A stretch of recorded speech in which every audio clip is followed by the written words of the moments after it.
Hey guys, my name is Ab, and this is the Bad Chat Bourrasque, or, as I like to call it, the Bourbon. This is one of my more favorite tier 8 tanks around, and in this video I hope to explain why that actually is.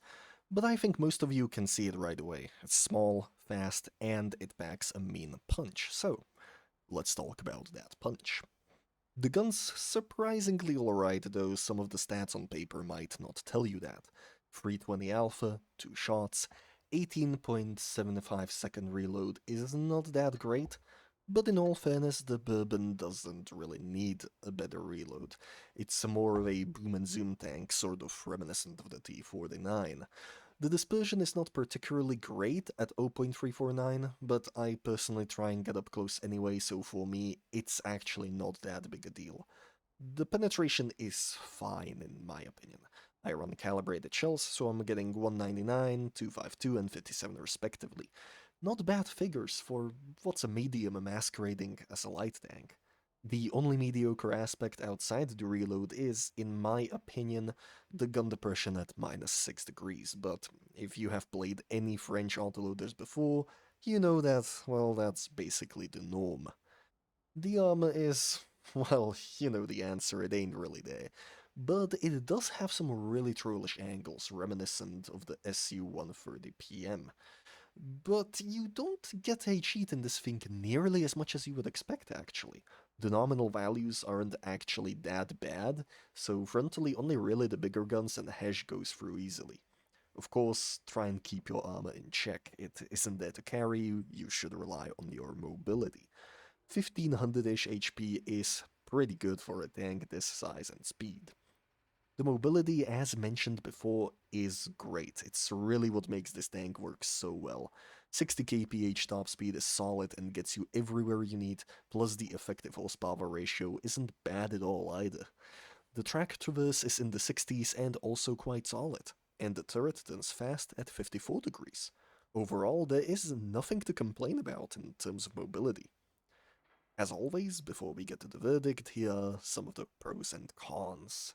So of course the pros, good burst damage, great mobility, and low profile. And the cons, well, you know, poor armor and average gun depression. If it arrives in the store under 10k gold, the Bourbon is absolutely a tank worth getting. It requires a higher skill level if I'm being honest, but if you can truly utilize a map well and know when to exploit targets, this is an absolutely stonking tank to roam around in. And well, without further ado, time for some replays. Alright, so here's a little bit of a tighter replay compared to the T49 videos. So, Ghost Factory, we're gonna be bottom tier, albeit not by a massive margin, and the start, well, the start is a little bit rough, shall we say. So, let's get to it. The Bourrasque, as you can see, quite a low profile, especially compared to something like the Defender Mark 1 here, and, well, thanks for that, Defender, but thankfully we managed to save ourselves a little bit quickly there. I have almost never used this whole moving here command, even though it is actually pretty convenient in some battles. So, nothing really spotted. So let's see if we can actually, see something. We'll get there, don't worry. But when is the real question, shall we say. So overall, you can see it really did not take us any time to actually get here, so no time really lost. I'm still trying to look around to see if there's something in the corner, but there really is not. You can see some of these tanks are starting to be spotted around the center area.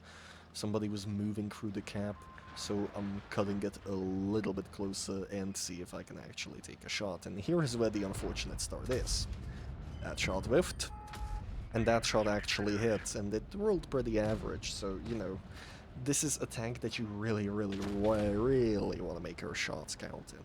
It is not a tank that forgives bad shooting. Absolutely not. If you have issues with aiming, or if you just have issues connecting shots, absolutely not worth buying.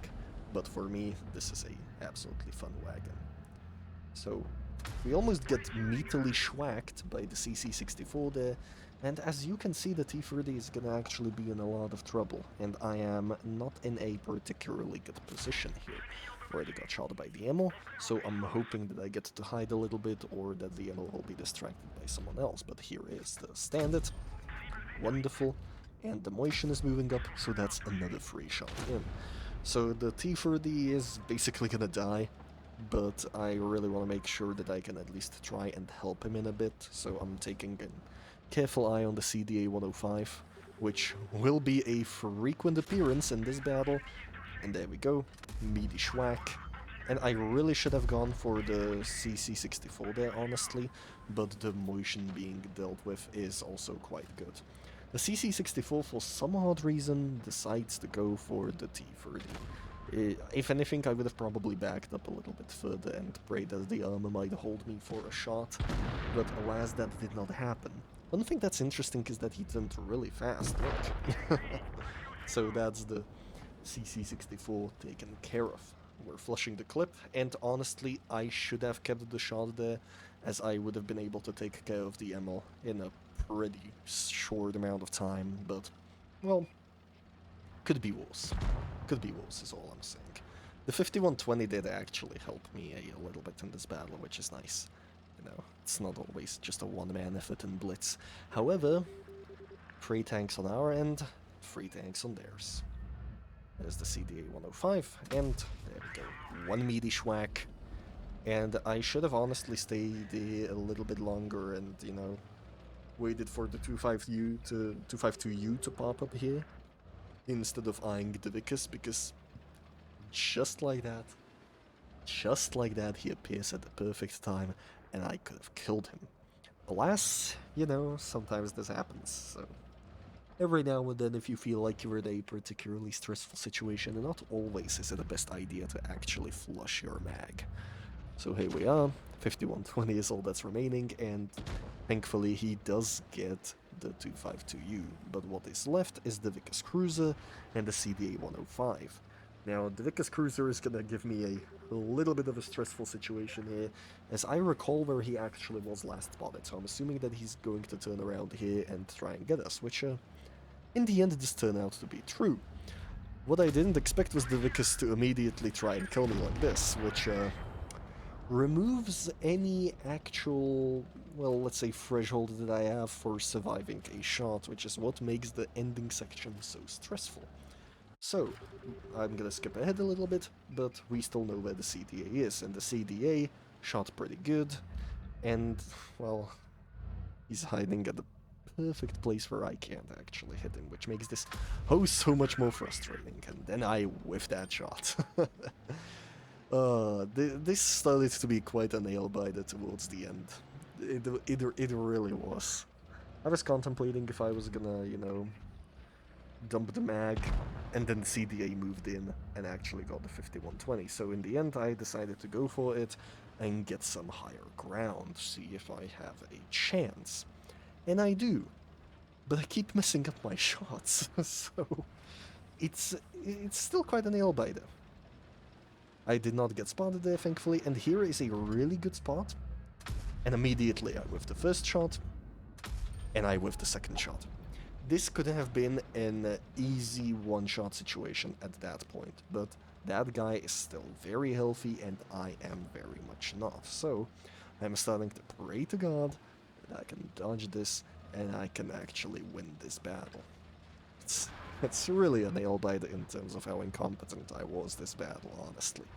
So the CDA, he notices me, spots me by proxy, and that's when it hits him that I'm actually trying to flank him, so then I start reversing, so that he doesn't actually shoot me while I'm peeking around the car.